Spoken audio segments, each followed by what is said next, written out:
એ કોઈ સામાન્ય માણસ નથી. ખોટી રીતે જે ભગવાનનું જે અપમાન કરતા હોય છે, તો એ પણ વસ્તુ આજે થોડું આપણે ડિસ્કસ કરીશું કે ભગવાન શિવની સ્થિતિ શું છે એના પર.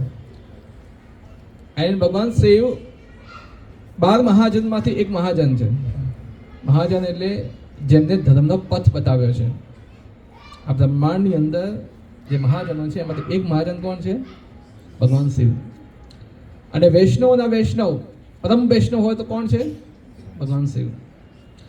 તો એક રીતે જોવા જઈએ તો આપણી કોઈ તાકાત નથી કે કોઈ વૈષ્ણવ વિશે આપણે બોલી શકીએ કે વૈષ્ણવના આ ગુણ છે, તે ગુણ છે, લાઈક દેટ એમ. પણ આપણે જે ચર્ચા કરી રહ્યા છે એ ભગવાન શિવની જે આપણા શાસ્ત્રોની અંદર જે એમની સ્થિતિ બતાવી છે એ શાસ્ત્રોના અનુસાર આપણે એમની ચર્ચા કરીશું.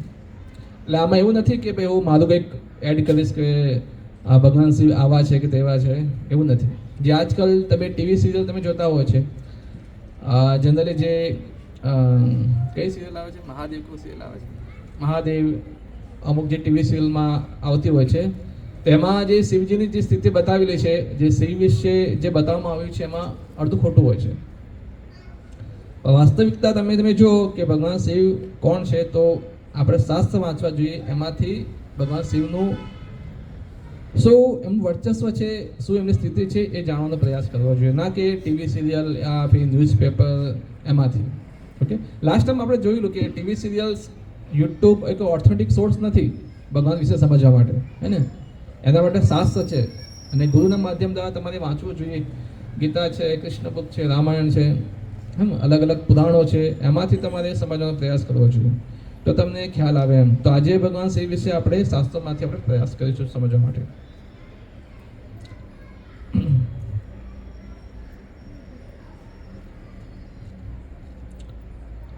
તો ભગવાન હું આ થોડું સ્પીડમાં લઈશ કે ઓલરેડી જે પ્રભુજી જે ચલાવેલું છે એટલે શ્લોક નહીં વાંચું હું, તમે ઓલરેડી જોયેલું છે એટલા માટે.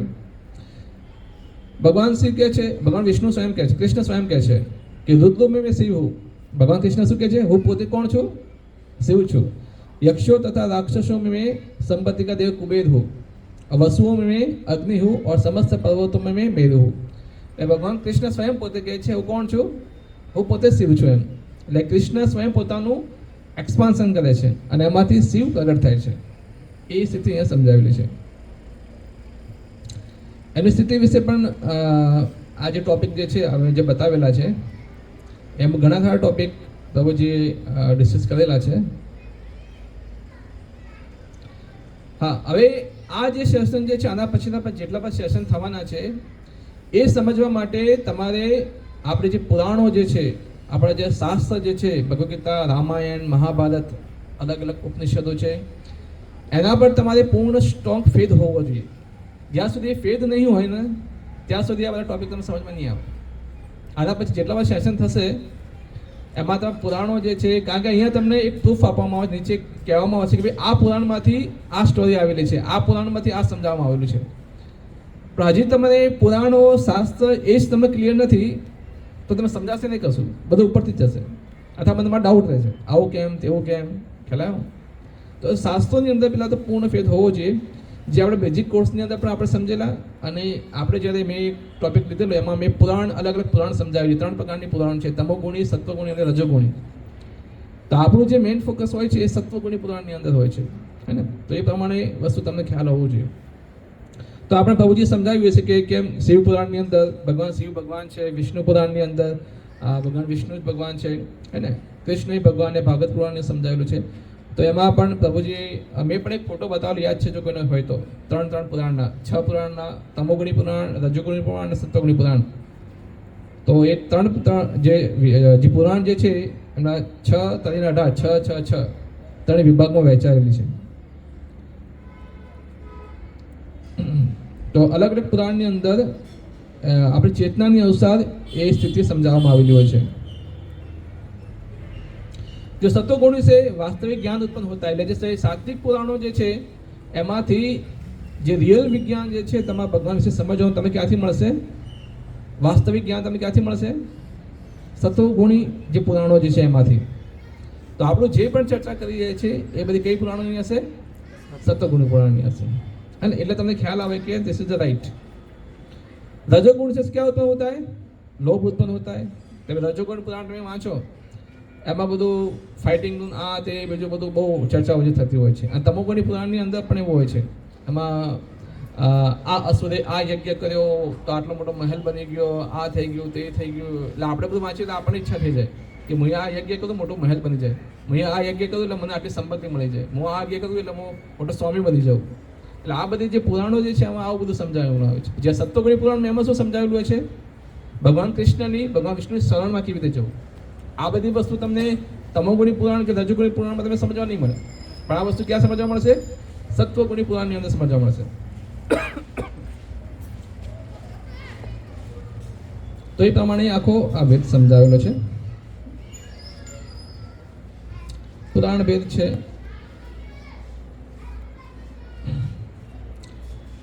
શિવજીની સ્થિતિ શું છે? ભગવાન કહે છે સમસ્ત તો તમે શિવ હો. ઓલરેડી મેં જે ગીતામાંથી જે શ્લોક કહેલો એ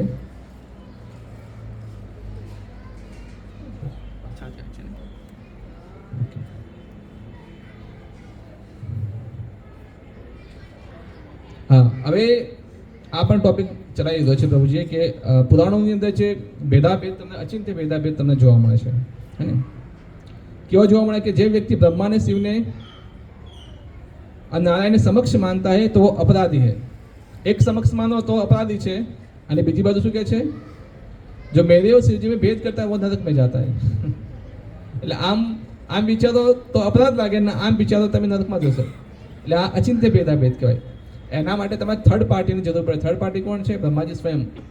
બ્રહ્માજી સ્વયં પોતે કહે છે શિરમ યથા દે વિકાર વિશેષ યોગા સજ્જાય તે નહીં તથા પૃથગસ્તિ હે તો यह संपुताम अपि तथा समपेति कार्यत गोविंदम आदि पुरुषम तमहम भजामे. જેવી રીતે દૂધ દહીં છે, દહીં શામાંથી બને? દૂધમાંથી બને ને. એટલે એક રીતે જોવા જોઈએ તો દૂધ અને દહીં એક છે, પણ એક રીતે શું છે? અલગ છે. કે મેન ઉત્પત્તિ શું છે? દૂધ છે. તો દૂધ કોણ છે? કૃષ્ણ સ્વયં છે. અને દહીં કોણ છે? શિવ તત્વ છે. એટલે આ પ્રમાણે તમને ભેદ એક ક્લિયર હોવો જોઈએ. એટલે એક રીતે એક છે ને એક રીતે અલગ છે. પછી કેવી રીતે જે જીવ તત્વ છે, શિવ તત્વ છે, વિષ્ણુ તત્વ છે અને કૃષ્ણ તત્વ છે એમાં અલગ અલગ ગુણ આપેલા છે. અને જે જીવ તત્વ છે એટલે એમના આપણે 50 ગુણ છે. 50 ગુણ જો તમે 50 ગુણ 100% પોતાની અંદર તમે અર્જિત કરી લો તો તમે કોણ બની જાઓ છો? તમે બ્રહ્માનું પદ તમને પ્રાપ્ત થાય. 50 ગુણ 50 ગુણ હોવા જોઈએ.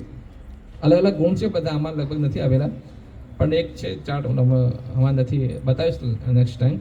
આમાં 50 ગુણ છે. કેટલા ગુણ છે અલગ અલગ પ્રકારના? એ 50 ગુણ જો તમારી અંદર તમે લાવી દો તો તમે શું બની જશો? બ્રહ્માજી સ્વયં. એનાથી બીજા 5 ગુણ એક્સ્ટ્રા કોના અંદર છે? શિવજીના અંદર છે. કયા કયા છે? અવ્યય, સર્વજ્ઞ, નિત્ય નૂતન છે, સચ્ચિદાનંદ સ્વરૂપ છે, સર્વયોગ સિદ્ધિ છે, બધું છે એમના અંદર. એ શિવ તત્વ છે. પછી વિષ્ણુ તત્વ છે. અચિંત્ય શક્તિ સંપન્ન છે. કોટી કોટી બ્રહ્માંડ એમના રોમ રોમમાંથી ઉત્પન્ન થાય છે અને હરેક જીવાત્માના હૃદયમાં તે બિરાજમાન છે અને બધી જીવાત્માઓને મુક્તિ આપનારા છે.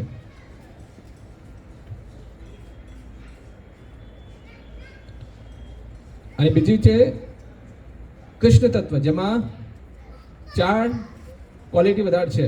લીલા માધુરી છે, પ્રેમ માધુરી છે, વંશી માધુરી છે, રૂપ માધુરી છે. આ બધું ઓલરેડી આપણે જોયેલું છે લાસ્ટ ટાઈમ, ડિટેલમાં નહીં જઈએ. શિવજી હંમેશા માયા સાથે રહે છે, મોહિની અવતાર. હે ને? લાસ્ટ ટાઈમ ડિસ્કસ કર્યું ને બધું આ. હે ને? કેવી રીતે એમના પાછળ ગાંડા થઈ ગયેલા ભગવાન શિવ. ઓકે. પછી એમની જ પ્રદક્ષિણા કરે છે.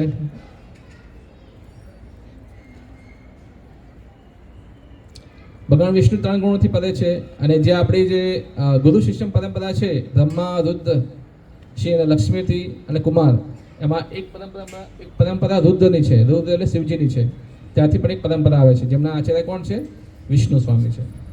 અને આપણે જે ઇસ્કોન જે છે એ મધ્વાચાર્ય બ્રહ્માથી શરૂ આવતી જે છે ગુરુ શિષ્ય પરંપરા એમાં આવે છે. એટલે મધ્વાચાર્ય તો ચૈતન્ય મહાપ્રભુ ને પછી એસી ભક્તિવેદાંત સ્વામી શ્રી પ્રભુપાદજી દ્વારા આવે છે.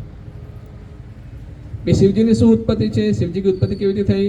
આ પણ પ્રભુજી સમજાવ્યું છે કે બ્રહ્માની જે ભ્રુકુટીમાંથી શિવજી પ્રગટ થયા હતા. ઓકે. એટલે એનો મતલબ એવો નથી કે શિવજી બ્રહ્મા કરતાં એમનું નીચલું સ્તર છે. એટલે એક રીતે જોવા જઈએ ભૌતિક દ્રષ્ટિકોણથી બ્રહ્માજી એ શિવજીના પિતા છે. પણ આધ્યાત્મિક દ્રષ્ટિકોણથી જોવા જાઓ તો શિવજી એમનું સ્તર બ્રહ્માજી કરતાં પણ ઉપર છે. પછી 11 રુદ્ર છે. શિવજી શું કાર્ય કરે છે? પાલન કરતા છે. બ્રહ્માજી રચયિતા છે. શિવ બધા તાંડવ કરીને નાશ કરે છે બ્રહ્માંડનો. પછી સ્વરૂપ ભેદ છે કૃષ્ણ વચ્ચે અને શિવજી વચ્ચે. શું સ્વરૂપ ભેદ છે પણ સમજાવ્યું લાસ્ટ ટાઈમે.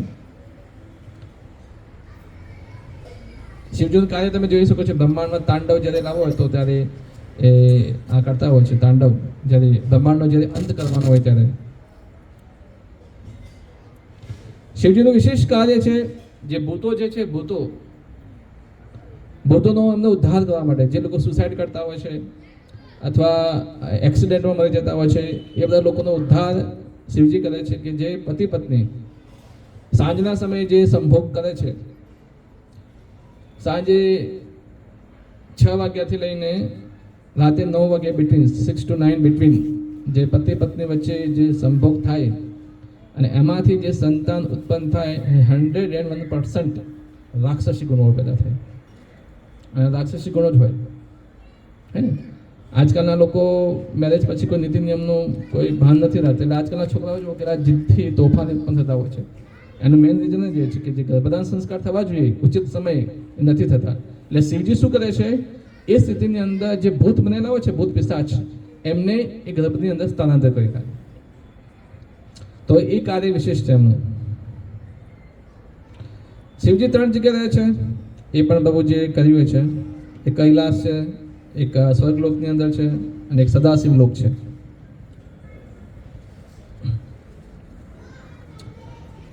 ઓકે, આપણે અહીંથી હવે ચર્ચા કરીશું.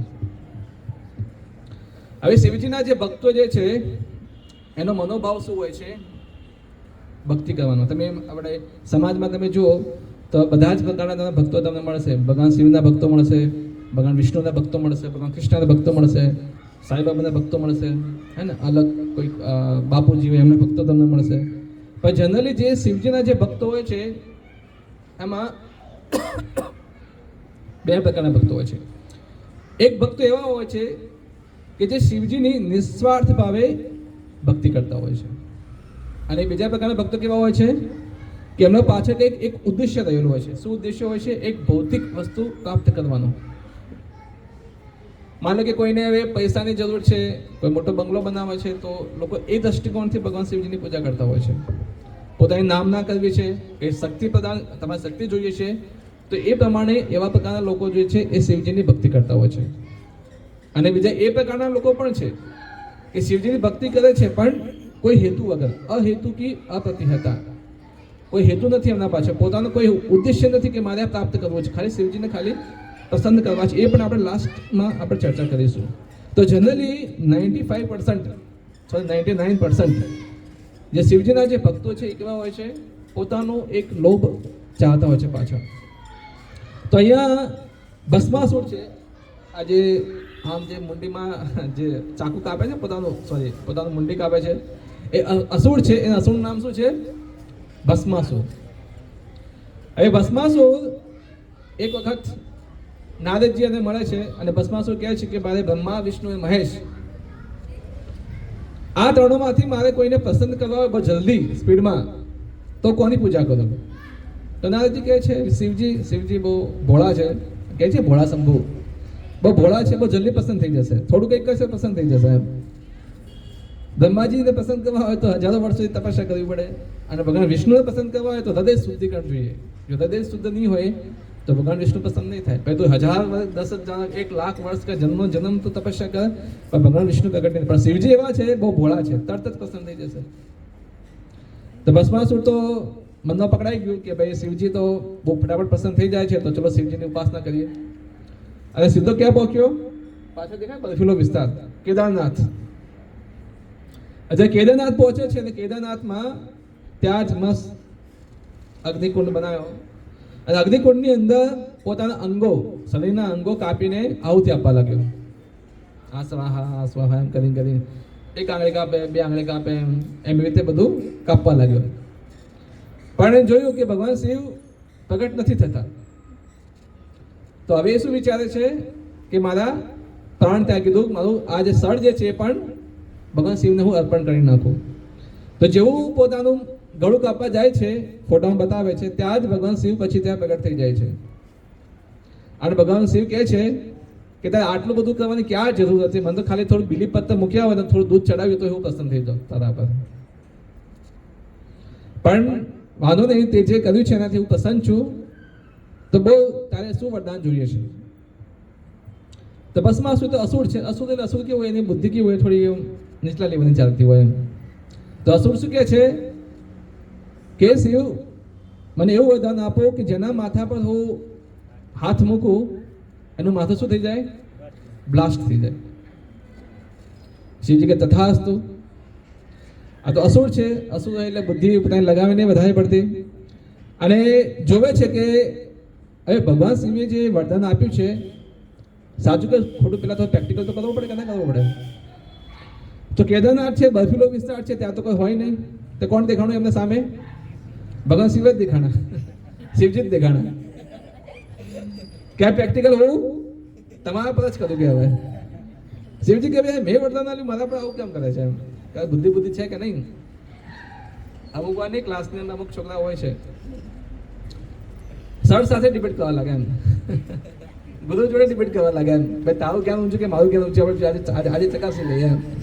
ભાઈ ગુરુ કહેવાય, તમને એવા ફસાઈ દે તમને ખબર ના પડે એમ. તો શિવજી તો પોતે જ કહેવા લાગે ભાઈ મેં વરદાન આપ્યું, તું મારા પર કેવી રીતે તું એપ્લાય કરી શકે? પણ કે મારે એપ્લાય કરવું છે, અહીંયા કોઈ છે નહીં. મને ખબર કેવી રીતે પડે કે તમે વરદાન આપ્યું એનો ઉપયોગ થાય છે કે નહીં થતો? તો ભાઈ ભસ્માસુર તો પાછળ પડશે જાય, શિવજી તો પાછળ ભાગે છે આગળ. હવે શિવજી આગળ ભાગે છે, પાછળ કોણ છે? ભસ્માસુર છે. હવે ત્યારે ભગવાન શિવ, તમે આ પણ બધા લોકો જાણતા હોય છે કે જ્યારે દેવતાઓ જ્યારે કોઈ પ્રોબ્લેમમાં કંઈ ફસાય તો ત્યારે કોની પાસે જાય છે? ભગવાન વિષ્ણુ પાસે જાય છે. તો અહીંયા ભગવાન શિવ પણ ભગવાન વિષ્ણુ ચિંતન કરે છે અને ભગવાન વિષ્ણુ પછી તે એક બ્રાહ્મણ નાના બાળકનું રૂપ લઈને આવે છે. જ્યારે આવે છે તો ત્યારે ભસ્માસુરને કહે છે એ શકુની પુત્ર ઉભો રહે. શકુની એટલે પેલો મહાભારતનો શકુની નહીં, આ બીજો શકુની છે. આ એનો પુત્ર કોણ છે? આ ભસ્માસુર છે. એ શકુની પુત્ર થોભો ઉભો રહે. તો પછી એ ઉભો રહે છે. બહુ ડિટેલમાં ચર્ચા છે. એકચ્યુઅલી આ બહુ લાંબી સ્ટોરી છે, પણ આપણે ઓરી કોર્સની અંદર આપણે ડિટેલમાં ચર્ચા નહીં કરી શકીએ. જે એડવાન્સ કોર્સ હશે ત્યારે એમાં બહુ લાંબી ડિસ્કસ આપણે કરીશું આના પર. એ શું ચર્ચા થઈ, કેમ એના પિતાજી હતા એ શકુની હતા, એ બધી ચર્ચામાં સમજાવેલી છે. આપણે એમાં ડિટેલમાં નહીં જઈશું. તો આ કહે છે જે નાનો બાળક મારી ભગવાન વિષ્ણુ આવે છે તો કહે છે કે ઉભો રહે. તો ઉભો રહે છે. તો કે ક્યાં જાય છે? કે શિવજીએ મને વરદાન આપ્યું છે કે જેના પર હાથ મૂકી એનું માથું બ્લાસ્ટ થઈ જાય છે. તો શિવજીની પાછળ જાઉં છું એમના માથા પર હાથ મૂકવા માટે. તો કે એ શિવજી વિશે તો શિવજી પર આટલો ભરોસો રાખે છે કે શિવજી તો કે એ તો કે સ્મશાનમાં બેસી રહ્યા છે, આ ધૂળ ભૂળ લગાવે છે, એની વાતો પર આટલો તો ભરોસો કરે છે. એનું વરદાન એટલું સફળ નહીં હોતું તો મૂર્ખો કહેવાય ગયા. કે એવું કેવું કે એટલે કે એવું કેવું ચાલે કે આવું તો એમને વરદાન આપ્યું કે તો હોવું કે તો થવું જ જોઈએ ને. કે શિવજીનું વરદાન કે સફળ નહીં જતું તો પોતાના માથામાં હાથ મૂકી તું જોઈ લે, કશું નહીં થાય. હું તને ગેરંટી આપું છું 100%. તો ભગવાન વિષ્ણુ છે વાઘપટુ છે. વાઘપટુ કોને કહેવાય? તો વાતોમાં તમને ભેળવી દે અને વાઘપટુ કે અમુક લોકો હોય છે ને એમણે કંઈક બોલવા જઈએ તો એવા વાતો ગોળ ગોળ આપણે ફેરવી નાખે કે સામે કશું બોલી જ ના શકીએ. તો ભગવાન વિષ્ણુ એવા છે, વાતોમાં ગોળ ગોળ ફેરવી નાખે. પછી પોતાના માથા પર જ્યારે હાથ મૂકે છે તો પોતાનું માથું બ્લાસ્ટ થઈ જાય છે. જ્યારે બ્લાસ્ટ થાય જ્યારે અવાજ આવે છે તો શિવજી પાછળ જોવે છે કે કંઈક અવાજ આવે ફૂટવાનો એમ. આ પછી જોવે છે, પછી ખબર પડે કે ભસ્માસુરનું માથું બ્લાસ્ટ થઈ ગયું છે. એટલે કહેવાનો તાત્પર્ય એ છે કે ભગવાન શિવની આપણે ભક્તિ કરીએ છીએ પણ આપણો ઉદ્દેશ્ય કેવો હોય છે? ઉદ્દેશ્ય ક્લિયર નથી. તમે પોતાનું એનાલિસિસ કરો, જે તમે ટીવી સિરિયલ તમે જે પણ જોયું હોય, તમે શાસ્ત્ર વાંચ્યા હોય કે જે પણ લોકોએ ભગવાન શિવની જે ભક્તિ કરી છે, જે પણ વરદાન પ્રાપ્ત કર્યા છે એમની શું ગતિ થઈ છે? એ લોકો શું ગતિ થઈ છે? હવે કેટલાય જેટલામાં અસુરો છે એ અસુરોએ જે સાધના કરી છે કોની કરી છે? શિવજીની સૌથી વધારે કરી છે. અને એમનો અંત શું થાય છે? મૃત્યુ. તો એ બીજી પણ સ્ટોરી છે આવી રાવણની. જ્યારે રાવણ જ્યારે વરદાન પ્રાપ્ત કર્યું કે માણસ સિવાય માણસને એકદમ તુચ્છ સમજો છો, હે ને, દેવી દેવતા ના માને છે, કોઈ ના માને છે, કેવી રીતે વરદાન પ્રાપ્ત કરી લીધું. ત્યાં પણ નારદને સમજાવેલું એને કે ભાઈ તું બધા જોડે પંકો લે છે, પણ શિવજી જોડે પંકો ના લેતો. શિવજી છે, પણ રાવણ તો રાવણ હતો. જાય છે કૈલાસ અને આખો કૈલાસ ઉઠાવવાનો પ્રયાસ કરે છે, તો જેવા હાથ નાખે છે તો ભગવાન શિવ ખાલી એક અંગૂઠો મૂકે છે તો આખો કૈલાસ પર્વત એની આંગળી નીચે દબાઈ જાય છે. ત્યારે એને રિયલાઇઝ થયું કે શિવજી કોઈ સામાન્ય વ્યક્તિ નથી. તો પછી કહે છે નારદ મુનિ કે હવે તું એ કામ કર, શિવજીને પસંદ કર, એમની તું સ્તુતિ કર. તો રાવણ તો ભાઈ સ્તુતિ કરવા ચાલુ કરે છે. આ ભાઈ ભગવાન શિવ એની સ્તુતિ પસંદ થાય તો જ્યારે અંગૂઠો લે છે તો એના હાથ પછી એ બહાર આવે છે. અને પછી કૈલાસ જાય છે, કૈલાસમાં શિવજીને મળે છે, ફરી પછી સ્તુતિ કરે છે. તો શિવજી ભાઈ બહુ પસંદ થાય છે અને એમને એક પાશુપતાસ્ત્ર નામનું એક અસ્ત્ર આવે છે, એ એમને આપે છે અને કહે છે હવે બીજું તારે શું વરદાન જોઈએ છે? તો એ કહે છે કે મારે હવે બીજું તમારી પત્ની પાર્વતી મને જોઈએ છે. હવે તે વિચાર કરો,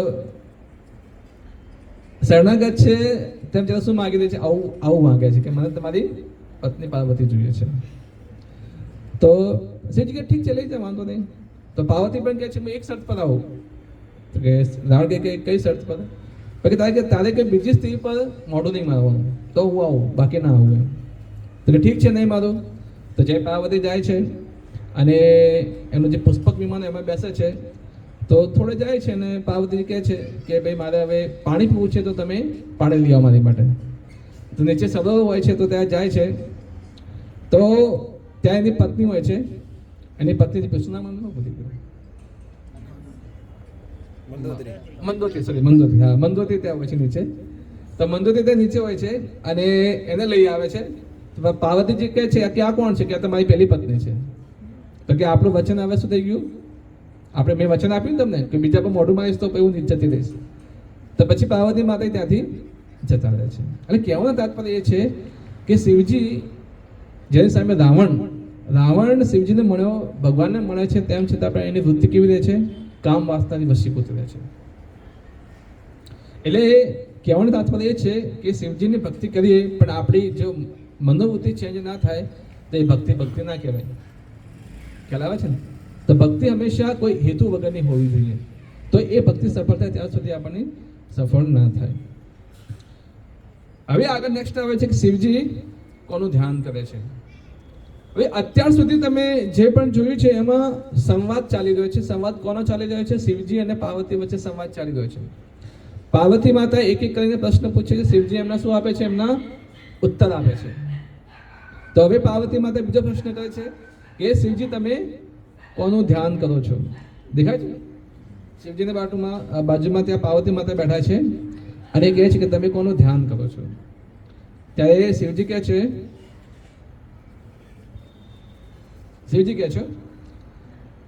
રામ રમ્યતિ રમે રામે મનોરમે સહસ્ત્ર નામ बेस्तुल्यम राम नाम वरानने। मैं राम नाम का कीर्तन करता हूँ और इस सुंदर ध्वनि का आनंद लूटता हूँ। रामचंद्र का यह नाम भगवान विष्णु के 1 सहस्त्र नामों के तुल्य है। जब भगवान श्री कोનું ધ્યાન કરે છે? ભગવાન રામનું ધ્યાન કરે છે અને કોનો મંત્ર પઢે છે? આ મંત્ર રામ રામ રમેતિ રમે રામ નો રમે, એ મંત્રનું ધ્યાન કોણ કરે છે? ભગવાન શ્રી કરે છે। અને હું પોતે નહીં કહેતો, નીચે દેખો પદ્મ પુરાણ ઉત્તરખંડ અધ્યાય 72 શ્લોક સંખ્યા 335 માં આપેલો છે। એટલે મેં પહેલા કહ્યું હતું કે તમારે જો પુરાણો આપણા શાસ્ત્રોમાં સ્ટ્રોંગ ફેથ હોવો જોઈએ તો આ વસ્તુ બધી તમને સમજમાં આવશે, ત્યાં સુધી સમજમાં નહીં આવે। એટલે પદ્મ પુરાણની અંદર આ વાત આવે છે જેમાં શિવજી પાર્વતીને આ કહી રહ્યા છે કે હું કોનું મંત્ર જપું છું, કોનું ધ્યાન કરું છું। ઓકે, હવે શિવજીના શું ઉદ્દેશ્ય છે? ઉપદેશ। તો આમાં તમે જોઈ શકો છો શિવજી છે અને અહીંયા અમુક સાધુઓ નીચે ઉભેલા છે। એ પ્રાચીન બહી નામના એક રાજા હોય છે અને એમના 10 છોકરા હોય છે। એમના 10 છોકરાઓ છે જે ધોતી કુર્તા દેખાય ને, ધોતીમાં ઓરેન્જ કલરની સેફ્રોન પહેરેલા છે, એમના 10 પુત્રો છે। તો પહેલા જમાનામાં કેવું હતું કે રાજા હોય છે, રાજા જ્યારે એમના જે છોકરાઓ હોય છે તો એમને ગુરુકુળમાં બેસતા હતા, હે ને, ગુરુકુળમાં બેસતા હતા. આજે પણ માતા પિતા પોતાના છોકરા ગુરુકુળમાં મોકલે છે, હોસ્ટેલમાં. Hostel like one type of gurukul. પણ એ ટાઈમના જે ગુરુકુળ હતા એમના એ સમયે આધ્યાત્મિક શિક્ષા એમને આપવામાં આવતી હતી અને છોકરાની અંદર એવા સદગુણ પ્રગટ થતા હતા જ્યારે ગુરુકુળથી ઘરે આવે ત્યારે. અત્યારે તો માતા પિતાનું સૌથી મોટું ટેન્શન હોય છે હોસ્ટેલમાં જઈને સિગારેટ પીતો થઈ જાય, દારૂ પીતો થઈ જાય, છોકરાઓમાં લફડા પડતો થઈ જાય છે, બધું જ એ હોસ્ટેલમાંથી શીખે છે. જ્યારે એ ટાઈમે આ ગુરુકુળની અંદર આવી શિક્ષાઓ આપવામાં આવતી હતી. તો જ્યારે એ રાજાના જ્યારે પ્રાચીન બહીના જે છોકરાઓ છે પ્રચેતા, એના નામ છે પ્રચેતાઓ, તો જ્યારે એમને કહે છે કે જાઓ તમે ગુરુકુળમાં જઈને તમે શિક્ષાઓ પ્રાપ્ત કરો. તો એ દરમિયાન મોર્નિંગનો સમય છે અને એમની જે સ્તુતિ છે અને એ વખત કોણ પ્રગટ થાય છે? ભગવાન શિવ. દેખાય છે? ભગવાન શિવ પ્રગટ થાય છે. અને ભગવાન શિવ જે પ્રગટ થાય છે તો ભગવાન શિવ અને આ પ્રચેતાઓ વચ્ચે જે સંવાદ થાય છે એ સંવાદનું નામ છે રુદ્ર ગીત. શ્રીમદ ભાગવતમાં આવે છે રુદ્ર ગીત. એ રુદ્ર ગીત એવું છે કે જેમાં આ પ્રચેતાઓ અને શિવજી વચ્ચેનો સંવાદ સમજાવેલો છે. અને આ સંવાદની અંદર હું તમને જસ્ટ એક શોર્ટમાં કહું છું. એમાં શિવજી જે છે આ પ્રચેતાઓને શું ઉપદેશ આપે છે કે તમે ભગવાન કૃષ્ણની તમે ભક્તિ કરો, ભગવાન વિષ્ણુની તમે ભક્તિ કરો. અને ભગવાન શિવ આ લોકોને દીક્ષા આપે છે, ભગવાન કૃષ્ણના નામથી અમને દીક્ષા આપે છે. એટલે અહીંયા આપણે એક વસ્તુ સાબિત થઈ રહી છે કે ભગવાન શિવના શું ઉપદેશો છે? તમે ભગવાન વિષ્ણુને તમે શરણમાં જાઓ, એમ જોડે તમે એનું કીર્તન કરો. આ ઉપદેશ કોણ આપે છે? શિવજી પ્રચેતાઓને આપે છે. અને અહીંયા તમને એનો શ્લોક પણ આપેલો છે પદ્મ પુરાણની અંદર. આરાધનામ સર્વેષુ વિષ્ણુ આરાધનામ પરમ तस्मात् परतम देवी तदीयानाम समर्चनम. हे देवी, सभी देवताओं में भगवान विष्णु की आराधना सर्वश्रेष्ठ है. तो જે પ્રચેતાઓને જે ઉપદેશ આપે છે એમાં બધાને જે પ્રચેતાઓ હોય છે ભગવાન વિષ્ણુના નામથી, કૃષ્ણના નામથી એમને દીક્ષિત કરે છે અને એમને એમની ભક્તિ કરવાનું એમને શું આપે છે? પ્રોત્સાહન આપે છે. આ હું નથી કહેતો, આવું પદ્મ પુરાણ કહે છે. તો આ ભગવાન શિવના ઉપદેશો છે. તો આપણે જો નિસ્વાર્થ ભાવે જો ભગવાન શિવની જો ભક્તિ કરવા માંગતા હોઈએ તો ભગવાન શિવને શું પસંદ છે એ અનુસાર ભક્તિ કરવી જોઈએ, હે ને. ધારો કે તમે કોઈને માનતા હોય, તમારા માતા પિતા તમે માનતા હોય, પણ એમને શું પસંદ છે આપણે જોવું જોઈએ. એમની પસંદતા માટે કહું છું કે એમને શું પસંદ છે. તો ભગવાન શિવને શું પસંદ છે? ભગવાન વિષ્ણુ की आराधना सर्वश्रेष्ठ, विष्णु आराधना परम. તો એ એમને પસંદ છે. નરસિંહ મહેતા જો તમને ખ્યાલ હોય, પહેલા ભગવાન શિવના ભક્ત હતા, ખ્યાલ છે બધા. અને એમની અહેતુકી કૃપા, અહેતુકી ભક્તિ, કોઈ હેતુ વગરની ભક્તિ, બસ ખાલી ભગવાન શિવને પસંદ કરવા, એ એમનો ઉદ્દેશ્ય હતો. અને એમની ભક્તિથી ભગવાન શિવ જ્યારે પ્રગટ થાય છે, પસંદ થાય છે, એમની સામે પ્રગટ થાય છે કે બોલો તમારે શું વરદાન જોઈએ છે. તો નરસિંહ મહેતા શું કહે છે? મારે કોઈ વરદાન નહીં જોઈએ, તમને જે પસંદ છે મને એ આપો. તો શિવ કહે છે, ભગવાન શિવ કહે છે મને તો હરિભક્તિ બહુ પસંદ છે. તો ઠીક છે, મને હરિભક્તિ આપો. એના પછી નરસિંહ ભગવાન પછી ભગવાન હરિ કૃષ્ણના ભગવાન વિષ્ણુના ભક્ત બન્યા. એના પછી એમના પછી બહુ બધા ભજનો લખ્યા, આખી બધી સ્ટોરીથી. અને એ વૈષ્ણવ ભગવાન શિવની કૃપાથી ભગવાન કૃષ્ણએ નરસિંહ મહેતાને કેટલી વખત દર્શન આપ્યા? 52 વખત, 52 ટાઈમ્સ. આવું શાસ્ત્રમાં મેં તો કંઈ સાંભળ્યું નહીં કોઈને 52 ટાઈમ્સ એને દર્શન આપ્યા હોય. વિચારો, એમની છોકરીના લગ્નમાં પણ ભગવાન કૃષ્ણ એમના છોકરીના લગ્ન પણ કરાવે છે, મામલું બધું કરાવે છે. અને એ તો ભગવાન કૃષ્ણના નામમાં જ તલ્લીન હોય છે. તો ખરેખર જો તો ભગવાન શિવની જો તમારી ઉપાસના કરવી હોય તો તમે આ પ્રમાણે કરો. કેવી રીતે કરવું જોઈએ? કોઈ હેતુ નહીં રાખવો જોઈએ. ભગવાન શિવ જોડે એવી પ્રાર્થના કરો કે તમને જે પસંદ છે તમે મને એ આપો. તો ભગવાન શિવ તમને શું કહે છે? હરિભક્તિ કરો. ના, અહીંયા તમને ડાયરેક્ટલી કહેવામાં આવે છે કે તમે હરિભક્તિ કરો. તેનાથી ભગવાન શિવ બહુ વધારે પસંદ થશે. અને જો નરસિંહ મહેતા જ્યારે એમની વાત માની તો એમને ભગવાન કૃષ્ણ અને ભગવત ધામ એમને પ્રાપ્ત થયું. અને જો આપણે એવું માન્યું હોય, પ્રગટ થયા હોય કે મને આ વરદાન આપી દો, પેલું વરદાન આપી દો, તો અંત આપણો પછી મૃત્યુ થાત અને ભગવત ધામ પ્રાપ્ત નહીં થાત. પણ નરસિંહ મહેતા શું માંગ્યું? હરિભક્તિ, કે તમને જે પસંદ છે મને એ આપો. તો તો ખરેખર આપણે જો શિવજીની ઉપાસના કરતા હોઈએ તો આપણો ઉદ્દેશ્ય શું હોવો જોઈએ કે તમને જે પસંદ છે હું એ કરીશ, માતા પિતા શાનાથી પસંદ થાય છે હું એ કરીશ, શિવજી શાનાથી પસંદ થાય છે આપણે એ કરવું જોઈએ. તો આ રિયલ એક શરણાગતિ છે, ના કે પોતાના મન કરે તો આપણને જે ઈચ્છાથી આપણે કરી નાખ્યું. ઓકે, બીજો એક ટોપિક બહુ ઇમ્પોર્ટન્ટ છે કે શિવજીને જહેર ક્યો પિયા. તો આ સમુદ્ર મંથનની કથા છે, બધા લોકો સાંભળી હશે, એની થોડી ચર્ચા આપણે કરી લઈએ કે સમુદ્ર મંથન કેમ થયું હતું. તો એક વખત દુર્વાસા મુનિ, નામ સાંભળ્યું છે બધા દુર્વાસા મુનિ? દુર્વાસા મુનિ સ્વર્ગની અંદર ભ્રમણ કરતા હતા, સ્વર્ગની અંદર એટલે જઈ રહ્યા હતા. એમના ગળામાં હાર પહેરેલો હતો અને એવામાં સામેથી કોણ આવે છે? સ્વર્ગના રાજા કોણ છે? દેવરાજ ઇન્દ્ર પોતાના ઐરાવત હાથીની ઉપર બેસીને આવે છે. અને આવે છે તો પહેલાના જમાનામાં કેવું હતું કે આવે તો બ્રાહ્મણને પ્રણામ કરે, તો નીચે ઉતરે છે તો પ્રણામ કરે છે. તો પ્રણામ કરે એટલે દુર્વાસા મુનિ શું કરે છે? પોતાના જે હાર છે કોને આપે છે? ઇન્દ્રને પહેરાવી દે છે. આપણા અમુક ને દોલાબેન બહુ હાથ પહેરાવી દે છે કોઈને, આ તો મહારાજ આવે તો કોઈને હાથ પહેરાવી દે, પોતાની કૃપા આપે છે, એ કૃપા આપે છે લાઈક દેટ એવી. તો દુર્વાસા મુનિ એનો જે હાર જે છે કોને પહેરાવી દે છે? ઇન્દ્રને પહેરાવી દે છે. હવે ઇન્દ્ર શું કરે છે? એ હારને કોને આપી દે છે? ઐરાવત જે હાથીઓ છે એ એને આપી દે છે. હવે ઐરાવત તો પોતાના સૂંઢમાં જોવે છે કે પેલા સૂંઘે છે કે આ તો કોઈ ખાવા લાયક વસ્તુ છે નહીં, અને નીચે ફેંકી દે છે. આ પગમાં હાર કચડી નાખે છે. હવે પ્રોબ્લેમ એ છે કે એ હાર કોનો હતો? દુર્વાસા મુનિનો હાર હતો. એ સૌથી મોટો પ્રોબ્લેમ હતો.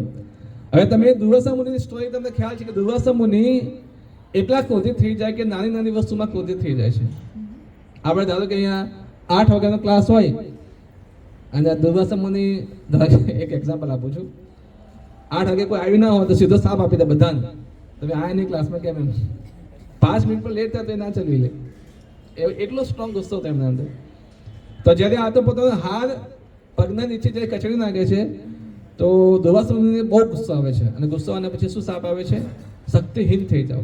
તમે જે શક્તિનો જે ઘમંડ છે તમારો, જે સ્વર્ગના જે રાજા છો, એ ઘમંડ તમારો દૂર થવા માટે તમે પોતાની જે શક્તિ જે છે દેવરાજ ઇન્દ્રની, એ શક્તિહીન થઈ જાઓ. જ્યારે આવો શ્રાપ આપે છે તો જેટલા પણ દેવતાઓ છે બધાની શક્તિ તે જતી રહે છે. હવે શક્તિ જતી રહે છે તો બધા પછી બ્રહ્માજી જોડે જાય છે. હવે શું કરીએ? બ્રહ્માજી કહે છે આપણે તો સમુદ્ર મંથન કરવું પડશે. સમુદ્ર મંથન કરી એમાંથી જે અમૃત નીકળશે, અમૃત તમે પાછું તમે પીશો તો શક્તિ તમારી પછી પાછી આવી જશે. એ પણ આપણે બહુ લાંબી સ્ટોરી છે, પણ આપણે થોડું શોર્ટમાં લઈશું. તો સમુદ્ર મંથન થાય છે. પછી તો અહીંયા તમે જોઈ શકો છો સમુદ્ર મંથન, આ સમુદ્ર મંથનની એવી પ્રોસેસ છે. તો સમુદ્ર મંથનમાં અહીંયા જ્યારે થાય છે તો એમાંથી સૌથી પહેલા શું નીકળે? ઝેર જ બહાર નીકળે. સૌથી પહેલું ઝેર બહાર નીકળે છે, હાલાહાલ ઝેર. અને એટલું ઝેર એટલું સ્ટ્રોંગ હોય છે કે દેવી દેવતાનો અસ્ત્રો ત્યાં જ બેબંધ થઈ જાય છે. એટલું સ્ટ્રોંગ ઝેર હોય છે. હવે પ્રશ્ન આવે છે કે ઝેર પીવે કોણ? આટલું બધું ઝેર છે એ પીવે કોણ? તો બધાના મનમાં પ્રશ્ન એ થઈ છે કે જે ભગવાન વિષ્ણુ છે તો એમને ઝેર કેમ ના પીધું એમ, હે ને? તો અહીંયા તમે જોઈ શકો ભગવાન વિષ્ણુ 3 જગ્યાએ છે. તો બતાવે છે કે 3 જગ્યાએ ભગવાન વિષ્ણુ છે. એક જો ભગવાન કશ્યપ રૂપે નીચે છે, હે, પર્વતની નીચે છે. બીજા ભગવાન વિષ્ણુ દેખો પર્વતની ઉપર બેઠા છે, દેખાય છે. અને ત્રીજો અહીંયા જો પૂંછની બાજુમાં સૌથી પહેલા ભગવાન વિષ્ણુ છે. તો 3 જગ્યાએ ભગવાન વિષ્ણુ છે. ભગવાન વિષ્ણુ 3 રૂપ ધારણ કર્યા છે આ સમુદ્ર મંથનની લીલા કરવા માટે. તો જેને આમાંથી વિષ નીકળે છે તો કહે છે ભગવાન વિષ્ણુ સ્વયં પોતે કહે છે કે આટલી બધી લીલા હું પોતે તો કરી છે, તો આ સેવા કોને આપો? હવે તમે શિવજીને આપો. તો બધી જે દેવતાઓ છે અને અસુર છે સાથે મળીને ક્યાં જાય છે? શિવજી જોડે જાય છે. શિવજીને પ્રાર્થના કરે કે તમે આ વિષ તમે હવે પીવો. તો એમાં શિવજી કહે છે कि આ વિષ તમે કેમ પીધું? ત્યારે કહે છે, हे कल्याणकारी भवानी, जब कोई व्यक्ति अन्य जीवों के लिए परमार्थ का कार्य करता है तब पूर्ण पुरुषोत्तम हरि प्रसन्न होते, और जब जब भगवान पसंद होते तब सभी जीवों के साथ मैं भी पसंद होता हूँ, इसलिए मैं इस विष का पान करूंगा. આ વિષ પીવાથી કોણ પસંદ થશે? ભગવાન સ્વયં પસંદ થશે. એટલા માટે હું વિષ પી રહ્યો છું. એટલે ભગવાન શિવે વિષ કેમ પીધું હતું? આ વિષ પીવાથી કોણ પસંદ થશે? દેખો ત્રીજા નંબર લાઈન વાંચો. હરિ પસંદ હોતે. આ વિષ પીવાથી કોણ પસંદ થશે? હરિ પસંદ થશે, ભગવાન વિષ્ણુ પસંદ થશે. અને એમની પસંદતા માટે હું આ વિષ પી રહ્યો છું. અને આ વિષ ચાહે તો ભગવાન વિષ્ણુ પણ પી શકતા હતા, પણ અમુક આવું નહીં કે જે મંદિરમાં અમુક સેવા હોય છે તો અલગ સેવા આપી દે છે ને, બે આ સેવા તું કર, આ સેવા તું કર, આ સેવા તું કર. એમ આ જે વિષ્ણુ જે સેવા છે કોને આપેલી? ભગવાન શિવને આપેલી સેવા. તો એ પ્રમાણે આખી આ લીલા છે. બીજો એક પોઈન્ટ આમાં છે, એક શીખવા જેવો પોઈન્ટ એ છે, તો અહીંયા જુઓ બધા જ વ્યક્તિઓ સમુદ્ર મંથન લીલામાં અસુર પણ છે અને દેવતાઓ પણ છે. તો જ્યારે અમુક આપણા લાઈફની અંદર પણ અમુક સ્થિતિ એવી આવી જતી હોય છે કે આપણા દુશ્મન જોડેથી આપણે હેલ્પ માંગવી પડે છે, હે ને? અસુર અને દેવતાઓ છે ને, અસુર છે એકબીજા શું છે? દુશ્મન છે. અત્યારે જો બંને સાથે મળીને સેવા કરી રહ્યા છે, સાથે મળીને કામ કરી રહ્યા છે, અને ઉદ્દેશ્ય શું છે બંનેનો? અમૃત પાન કરવું. તો ભૌતિક લાઈફની અંદર પણ તમે જુઓ અમુક સ્થિતિ આપણી પણ એવી આવી જતી હોય છે કે આપણે જે દુશ્મન છે આપણે બનતું જ ના હોય ક્યારે, તો આપણે એની જોડે આપણે સેવા કરવી પડે છે, હે ને? પણ ઉદ્દેશ્ય આપણો શું હોવો જોઈએ? ભગવાનની પ્રસન્નતા માટે હોવો જોઈએ. જો આ ઉદ્દેશ્ય હશે તો તમે એની જોડે સારી રીતે સેવા કરી શકશો. જે ઉદ્દેશ્ય નહીં હોય તો એનું જે ફળ જે છે એ ફળ બહુ ખરાબ આવશે. એટલે ઉદ્દેશ્ય હંમેશા બહુ સારો રાખવો જોઈએ આપણે. જો ઉદ્દેશ્ય સારો નહીં હોય તો ફળ એટલું પ્રોપર આપણને નહીં મળે.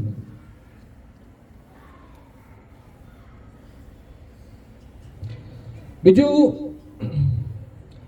સમાજની અંદર બહુ ગલત ભ્રાંત ધારણા હોય છે કે ભગવાન રામે શિવજીનું પૂજન કેમ કર્યું? ભગવાન રામે શિવજીનું પૂજન કર્યું તો ધેટ મીન્સ શિવજી ઉપર છે, ભગવાન રામ નીચે છે. તો એકચ્યુઅલી એક શિષ્ટાચાર છે. શિષ્ટાચાર કેવો હોય છે કે આપણે અલગ અલગ મંદિરમાં જઈએ, આપણે ઇસ્કોન મંદિરમાં કેવું છે, ભગવાન કૃષ્ણની મૂર્તિ સૌથી ઉપર છે, પછી નીચે તમે આવો તો એક સ્ટેપ નીચે આવો તો ભગવાન નરસિંહ ભગવાન છે, ચૈતન્ય મહાપ્રભુ છે, પછી નીચે આવો તો સટ ગોસ્વામી છે, તુલસી મહારાણી છે, બે નીચે આવો તો તમે પ્રભુપાદજી છે, ગુરુ બાંધવ, એવું સ્ટેપ બાય સ્ટેપ હોય છે.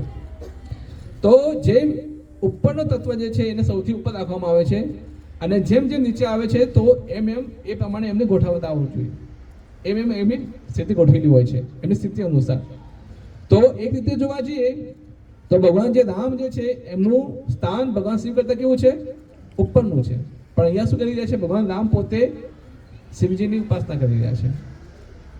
તો એક રીતે એવું એક ભ્રાંત ધારણા છે કે ભાઈ શિવજી રામ કરતા ઉપર થઈ ગયા. જો એવું હોત તો અહીંયા તમે જોઈ શકો છો કે ભગવાન કૃષ્ણ સુદામાના પણ પગ ધોઈ રહ્યા છે.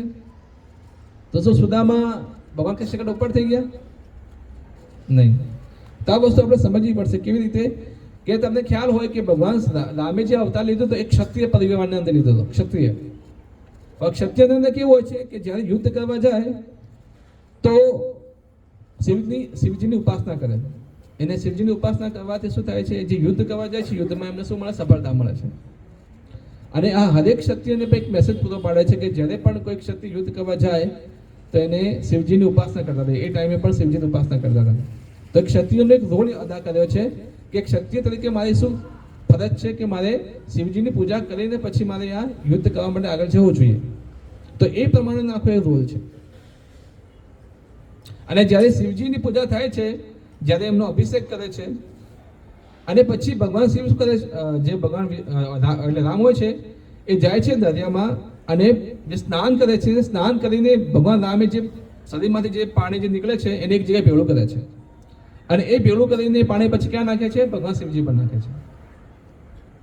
એ પોતાનું જે ચરણામૃત છે ને, ચરણામૃત કહેવાય ભગવાનનું. આપણે જે સવારે ઇસ્કોન મંદિરમાં તમે જો ચરણામૃત પીધું હોય, ચરણામૃત આપે છે તમને, પાણી છે, દહીં છે, સુગર છે, દૂધ છે, એનાથી બનેલું હોય છે. એ ભગવાનને નવડાવેલું પાણી છે, એને ચરણામૃત કહે છે.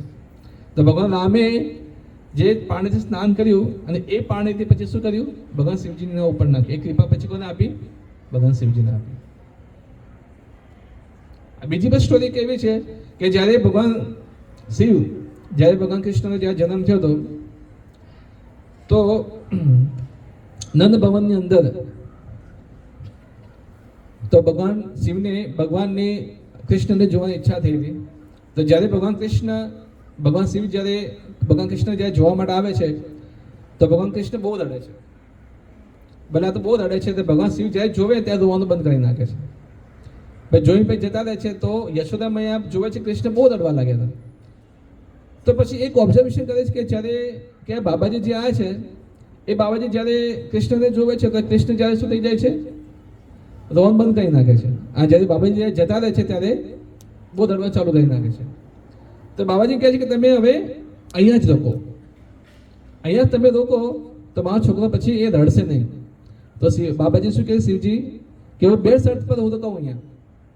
એક એ શરત કે જ્યારે તમારું જે બાળક જે છે, તમારું બાળક જે પણ ખાય છે અને એમાં જે જૂઠણ હોય છે, જે રાજભોગ, એને રાજભોગ કહેવાય, એ જૂઠું જે છે એ થાળી પણ આવી જોઈએ, હું પોતે ખાઈશ. અને તમે તમારા છોકરાને જે નવડાવો છો એ નવડાવેલું જે પાણી જે છે એ પાણી પણ મને મળવું છે. જો આ બે શરતો હોય તો હું અહીંયા રોકાવા માટે તૈયાર છું. અત્યારે પણ તમે આપણે જશું વૃંદાવન દિવાળી પર અચ્છા જેમ સમય મળશે ત્યાં, તો ત્યાં પણ ત્યાં નંદગીરી પર્વત છે, એ ભગવાન શિવજી સ્વયં ત્યાં બિરાજમાન છે. અને પછી ત્યાં રોકાય છે. પણ બે શરતના અધીન. કઈ બે શરત હતી? એક તો એમનો જે રાજભોગ છે ભગવાન જે જૂઠું હું પોતે ખાઉં, અને એમનો જે અભિષેક જે થાય છે, જે સ્નાન થાય છે, પાણી પણ કોને મળે? મને મળે. તો શિવજી પણ જો કેવી કૃપા પ્રાપ્ત કરે છે. અને એ કોઈ એક પુરાણની અંદર પણ એક કથા આવે છે કે જેમ ભગવાન રામ અને શિવનો સંવાદ છે. અને ભગવાન રામ કહે છે શિવજીને કે તમારી હું એક સ્થિતિ એવી આવે છે કે જ્યારે હું તમારી એ પૂજા કરીશ. એ પણ લીલા પણ અહીંયા સાબિત થાય છે. ઓકે, તો સમાજમાં જે ખોટી ભ્રાંત ધારણા છે એના પર તમે આઈડિયા હોવો જોઈએ કે ભગવાન રામ અહીંયા એક ક્ષત્રિયનો રોલ અદા કરી રહ્યા છે ને એ અનુસારે ભગવાન શિવની એ લોકો પૂજા કરે છે.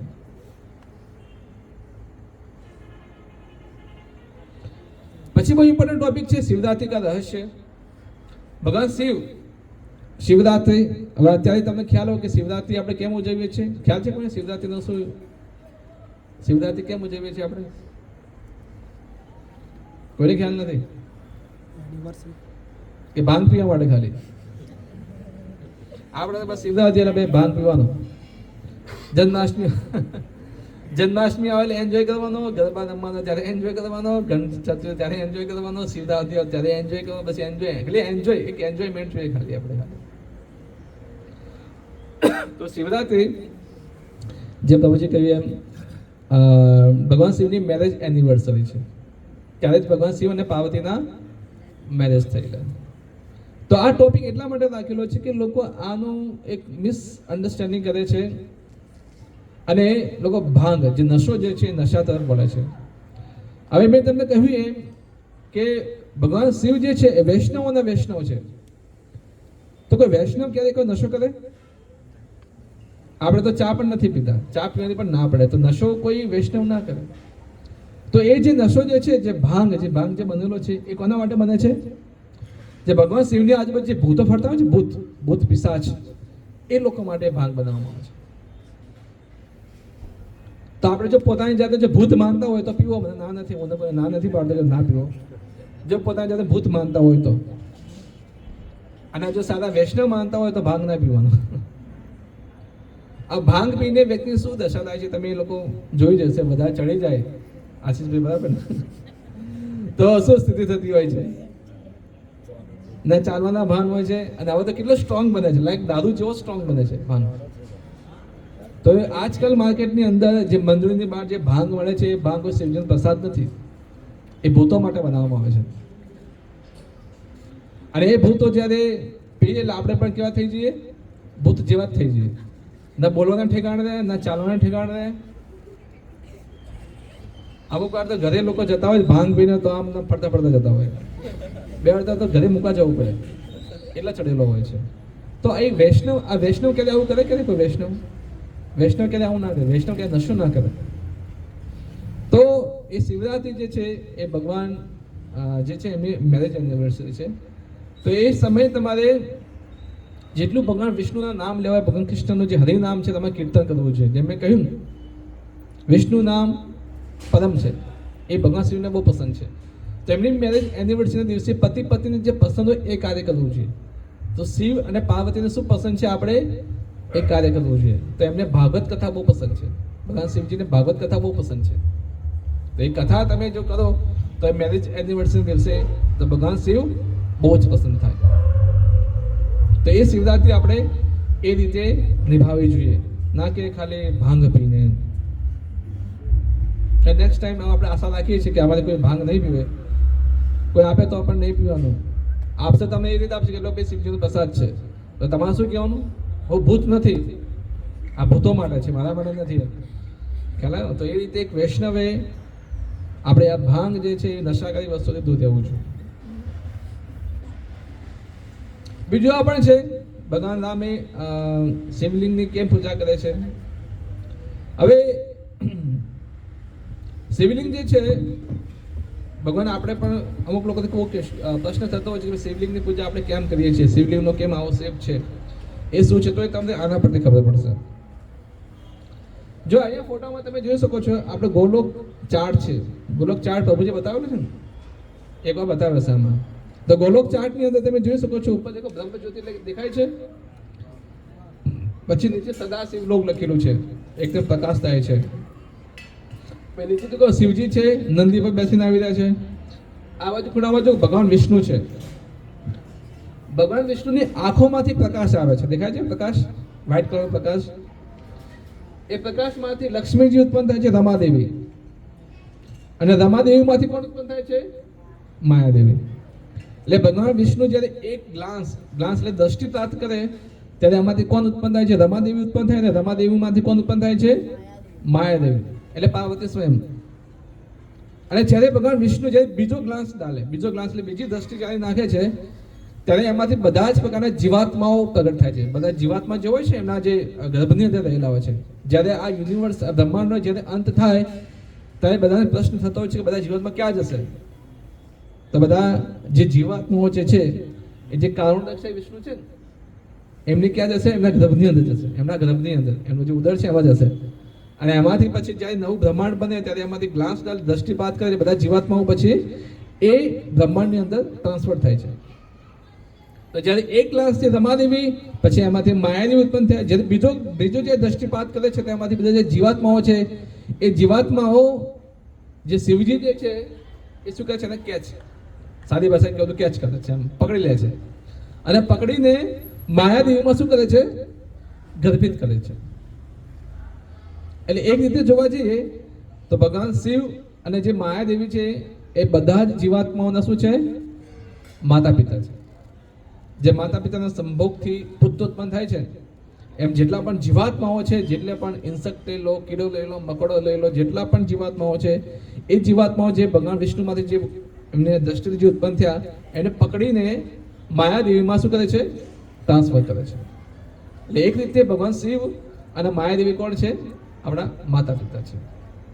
હવે ટ્રાન્સફર કેવી રીતે થાય છે? તો માની લો કે એક આવરણ છે. હવે આવરણની અંદર જ્યારે શિવજી જ્યારે બધા જીવાત્માઓ લઈને અંદર ઘૂસે છે આમ, તો લાઈક એક શેપ બનાવો, એક શેપ બનાવો. કપડું હોય તો બતાવી શકો, કપડું છે ને કશું. એક શેપ બનાવો. એ શેપ નથી પણ તમારું શું છે? શિવલિંગ છે. અને એ શિવલિંગની પૂજા આપણે કરીએ છીએ. એટલા માટે જે શિવલિંગ જે છે એ શું છે કે આવરણ છે માયાદેવીનું, અને એ આવરણમાં શિવજી બધા જીવોને લઈને ગર્ભિત કરે છે. તો એક શેપ બનાવો. એ શેપ જે છે એ શું છે? શિવલિંગ. એટલે એક દ્રષ્ટિકોણથી જેટલા પણ જીવાત્માઓ છે એ જીવાત્માઓના માતા પિતા કોણ છે? ભગવાન શિવ અને માયાદેવી. પાર્વતી એમના માતા પિતા છે. આ બધા જ આપણા બધાના માતા પિતા એક રીતે જોવા જોઈએ. ઓકે, તો એટલા માટે શિવલિંગની પૂજા આપણે કરીએ છીએ. એઝ આપણા પરમ માતા પિતા છે એ દ્રષ્ટિકોણથી આપણે એમની પૂજા અર્ચના આપણે કરવી જોઈએ, પણ નિસ્વાર્થ ભાવે હોવી જોઈએ. કોઈ પોતાને એક લોભ કે પ્રતિષ્ઠાની ભાવના ના હોવી જોઈએ. પછી શિવજીની અલગ અલગ લીલાઓ છે. જેમાં આ લીલા છે તો તમને ખ્યાલ હોય છે કે આ લીલા અહીંયા એક માણસ તમે જોઈ શકો છો, જોર જોરથી ચિલ્લાઈ રહ્યો છે. એ કોણ છે? પ્રજાપતિ દક્ષ. બ્રહ્માના પુત્ર પ્રજાપતિ દક્ષ છે. અને આ સમયે વાજપેયી નામનો એક યજ્ઞ થઈ રહ્યો છે અને એ યજ્ઞની અંદર બધા દેવી દેવતાઓને આમંત્રણ આપવામાં આવેલું છે. તો જ્યારે બધા દેવી દેવતાઓ આવે છે અને એ સમયે પછી પ્રજાપતિ દક્ષ અંદર આવે છે, તો પ્રજાપતિ દક્ષ છે એનું સન્માન બહુ હોય છે, એટલે બધા દેવી દેવતાઓ પછી ત્યાં જ ઊભા થઈ જાય છે અને દેવી દેવતાઓ એમનું સન્માન કરે છે, એમને નમસ્કાર કરે છે. બ્રહ્માજી ત્યાં બેઠા રહે છે કે બ્રહ્માજી કોણ છે? દક્ષના પિતા છે, એટલે એમનું સન્માન ના કરતો પણ ચાલે. પણ બાજુમાં જોયું તો કોણ બેઠું છે? શિવજી. હવે શિવજી શું છે? દક્ષના શું છે? શું થાય? જમાઈ થાય. ગુજરાતીમાં જમાઈ કહેવાય. જમાઈ એમના દામાદ શું કહે? એમના જમાઈ છે. કારણ કે દક્ષની જે પુત્રી છે કોણ છે? સતી. અને સતીના લગ્ન કોની જોડે થયેલા હતા? શિવજી જોડે થયેલા હતા. એટલે ભગવાન શિવ એ દક્ષના શું થઈ ગયા? જમાઈ થયા. અને જ્યારે જમાઈ બેઠા હોય અને જે સસરા આવે તો જમાઈની રિસ્પોન્સિબિલિટી છે સસરાને બોલાવ્યા હતા, એમના એટલે પગ છુવે એમનો બોલાવ્યા, એટલે આદર સત્કાર કરી એવી રીતે લાઈક દેટ એમ. પણ શિવજી તો તમે જોઈ શકો એક મુદ્દામાં બેઠેલા, ધ્યાનની મુદ્દામાં બેઠેલા છે. એટલે શિવજી પછી દક્ષનું એટલે એમને આવતા સત્કાર નહીં કર્યો. જે આ જોવે છે ત્યારે દક્ષ બહુ ક્રોધિત થઈ જાય. એક તો ઓલરેડી ગુસ્સો તો હતો જ, અને ક્રોધમાં શું કે છે કે માંજરી આંખો વાળા, એ માંજરી આંખો વાળા તો મારી હરણ જેવી આંખો વાળી પુત્રીને તું લઈ ગયો. માંજરી આંખો વાળા મારી હરણ જેવી પુત્રીને તું લઈ ગયો. તું સ્મશાનમાં બેસી રહે છે, તારી જોડે કઈ કપડાનું ધ્યાન નથી, આ નથી, તે નથી. એકચ્યુઅલી દક્ષની તો ઈચ્છા હતી જ નહીં કે મારી પુત્રીના લગ્ન શિવજી જોડે થાય, પણ બ્રહ્માજી કહ્યું હતું, બ્રહ્માજીનો આદેશ હતો કે તમારા લગ્ન, આ સત્યના લગ્ન કોની જોડે થશે? શિવજી જોડે. અને જે આટલું બધું કહે છે તો શિવજી તમે જોઈ શકો છો કોઈ રિસ્પોન્સ નથી આપતા, બસ ધ્યાનમાં જ બેઠા છે. હવે જે આટલું બધું થઈ રહ્યું છે એટલે ભાઈ શિવજી ભાઈ ત્યાંથી ચાલતા થઈ જાય, ત્યાંથી નીકળી જાય છે. હવે જ્યારે એના આજુબાજુ કોણ હોય છે? શિવજીના જે પાર્ષદો હોય છે, બધા ભૂત પિશાચ ને બધા લોકો, નંદી છે ને બધા લોકો ત્યાં હોય છે. તો એમને આ સહન ના થયું કે અમારા જે આરાધ્ય છે તમે એમનું અપમાન કર્યું, શિવજીનું તમે અપમાન કર્યું. તો પછી અહીંયા પછી સાપામ સાપી ચાલુ થઈ જાય છે. એટલે જે નંદી હોય છે, જેમના જે ભૂત પિશાચો હોય છે, એ બ્રાહ્મણોને સાપ આપે છે, જે બ્રાહ્મણો નંદી માને સાપ આપે છે. આમ અલગ અલગ પ્રકારના સાપ છે, સાપની આખી લિસ્ટ છે, બહુ મોટા સાપ આપે છે, મોટા સાપ આપે છે. એની લિસ્ટ અહીંયા નથી કે તમને બતાવે. આપણે એડવાન્સ કોર્સની અંદર આ બધું ચર્ચા કરી કયા સાપ આપે છે. બ્રાહ્મણોની પૂજા નહીં થાય, જે આપણે જોઈ શકીએ છીએ કલયુગની અંદર. બ્રાહ્મણો દેખો કોઈ એનું માન બંધ નથી, એ લોકો પૈસા માટે જ કાર્ય કરશે. એ અત્યારે બધું જોઈ શકીએ છીએ આપણે. એ બધી વસ્તુ અહીંયા તમને જોવા મળશે. તો આ બધી વસ્તુ એ જે સાપામ સાપીમાં એવું ડિસ્કસ થતું હોય છે. તો આ એક યજ્ઞ પતી ગયો, પછી બધા પોતપોતાના ઘરે ગયા રહ્યા, પછી ફરી પાછો યજ્ઞ થાય છે. હવે ફરી પાછો જ્યારે યજ્ઞ થાય છે તો જે દક્ષ જે છે બધાને આમંત્રણ આપે છે, પણ કોના આમંત્રણ નહીં આપતા? શિવજીને આમંત્રણ નહીં આપતા. હવે શિવજીને જ્યારે આમંત્રણ નહીં આપતા તો અહીંયા જોવે છે પાર્વતી માતા કહે છે કે ભાઈ બધા સતી છે પાર્વતી સતી, કે ભાઈ બધા પોતપોતાના વિમાનમાં બેસીને આપણે ઘરે જઈ જાય છે, યજ્ઞ થયું તો આપણે પણ જઈએ. તો ભગવાન શિવ એમને સમજાવે છે કે આપણને આમંત્રણ નથી મળ્યું, પહેલી વખત મળ્યું, આ ફેર આપણને આમંત્રણ નહીં મળ્યું, તો આપણે નહીં જઈશું. પણ એ કહેવાય કે સ્ત્રી હઠ, 3 પ્રકારની હઠ હોય છે, એક રાજ હઠ, એક સ્ત્રી હઠ અને એક બાલ હઠ. છોકરું જ્યારે હઠ પકડે તો જીત પૂરી કરવી જ પડે.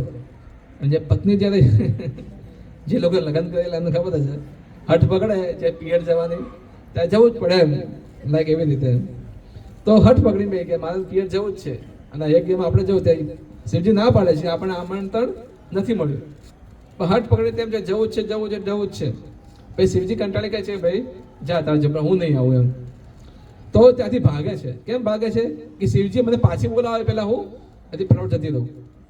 પણ શિવજી જ્યારે જોવે છે કે પાર્વતી સતી એકલી છે તો એના પાછળ 5-6 ભૂતોને પણ મોકલે છે કે એમને રક્ષા માટે. તો જ્યારે સતી ત્યાં જાય છે અને જોવે છે કે પ્રજાપતિ જે દક્ષ હોય છે એ સતી બોલાવતો નથી, બસ ચૂપચાપ એ બેસી રહે છે. એની જે બહેનો હોય છે એ પણ એને જોવે, ખાલી દૂરથી જોવે છે, એ પણ બોલાવતી નથી. કે પિતાજી ના બોલ્યા તો ભાઈ બહેનો કે એટલે કેવી રીતે બોલાવે છે, એટલે બહેનો પણ બોલાવતી નથી. અને પછી યજ્ઞ ચાલુ થાય છે.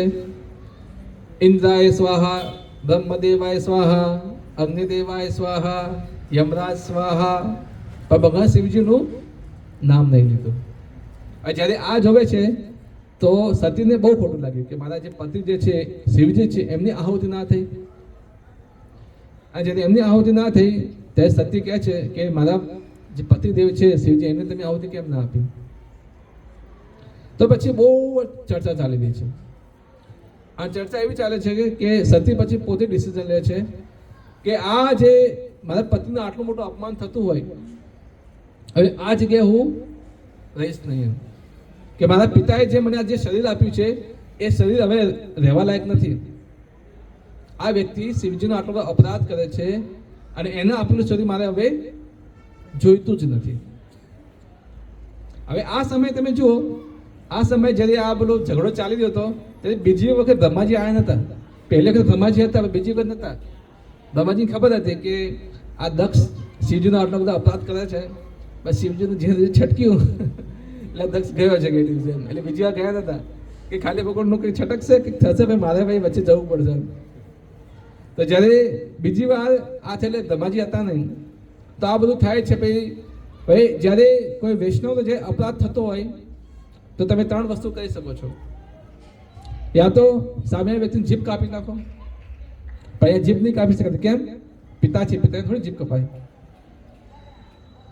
બીજું તમે એ કહી શકો છો કે તમે ત્યાંથી એ જગ્યા તમે છોડી દો, પણ પાછા પણ નહીં જઈ શકતા કે શિવજીની વિરુદ્ધ કાર્ય કરીને શિવજી ના પાડી તેમ છતાં પણ તમે કેમ ગયા? શિવજી અમને વળશે કે હું તો ના પાડી જાઉં, તું કેમ ગઈ પાછી? અને ત્રીજું છે કે ત્યાં જ તમારા શરીરના પ્રાણ ત્યાગી દો. પ્રાણ તમે ત્યાં જ ત્યાગી દો. એટલે શિવજી સતીને આ ઓપ્શન બહુ બેસ્ટ લાગી કે મારા પ્રાણ હું અહીંયા જ ત્યાગી દો. અને પછી પોતાના શરીરમાંથી અગ્નિ પ્રગટ કરે છે. પોતાના શરીરમાંથી, એવું નહીં કે બહારથી કોઈ હળગાય એમ, પોતાના શરીરમાંથી અગ્નિ પ્રગટ કરે છે અને પોતાના શરીરના ત્યાગ ત્યાગી દે છે. હવે જે શરીર જે ત્યાગે છે સતી, એની પણ એક અલગ સ્ટોરી છે. એ સ્ટોરી એવી છે કે ઓલરેડી પહેલા પણ શિવજી આ શરીર તો એમનું ક્યાંનું ત્યાગી દીધું. એ સ્ટોરી એવી છે કે જ્યારે ભગવાન રામ જ્યારે સીતા વિરહ લીલા ચાલતી હતી, કે જ્યારે રાવણ જ્યારે સીતાને લઈ જાય છે અને ભગવાન રામ બધી જગ્યાએ સીતાને શોધે છે. ઝાડને પૂછે છે કે સીતા ક્યાં છે, આંખોમાં આંસુ છે. ભમરાને પૂછે છે સીતા ક્યાં છે, પ્રાણીઓને પૂછે છે સીતા ક્યાં છે, પક્ષીઓને પૂછે છે સીતા ક્યાં છે. તો એ સમયે ભગવાન શિવ અને સતી જે છે ઉપર જતા હોય છે. ત્યારે સતી પૂછે છે કે આ પાગલ વ્યક્તિ કોણ છે, કે આ ભમરાને પૂછે છે, આને પૂછે છે, આ વ્યક્તિ કોણ છે. તો જ્યારે શિવજી કહે છે કે ત્યાં સીતા વિરહ લીલા ચાલવી છે, ભગવાન રામ સીતાને શોધી રહ્યા છે. સતી એવું કહે છે કે આ ભગવાન વિષ્ણુ આવા હોય કે તો સ્ત્રીના પછી આટલા પાગલ હોય કે ભમરાને પૂછે, ઝાડને પૂછે, એનિમલને પૂછે, કોઈ પક્ષીને પૂછે, આવું તો ના હોય કે આ વિષ્ણુ તત્વ હોય જ નહીં કે. તો શિવજી સમજ્યા નહીં, વિષ્ણુ તત્વ જ છે કે. તો પાર્વતી માતા શું કહે છે, સતી શું કહે છે કે નહીં, મારે એમને શું લેવી પડશે, એમની પરીક્ષા લેવી પડશે. હવે સતી શું કરે છે, પાર્વતી માતાનો વેશ ધારણ કરે છે. શિવજી ના પાડે છે પણ તેમ છતાં પણ પરીક્ષા લેવાનું વિચારે છે.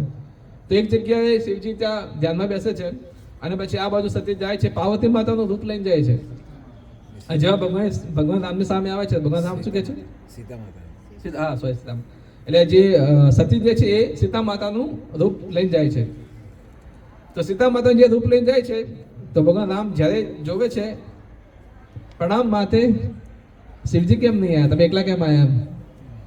એટલે સીતા માતાનું રૂપ લઈને આવ્યા, તેમ છતાં ભગવાન રામે પહેચાન લીધા કે આ કોણ છે, સતી છે.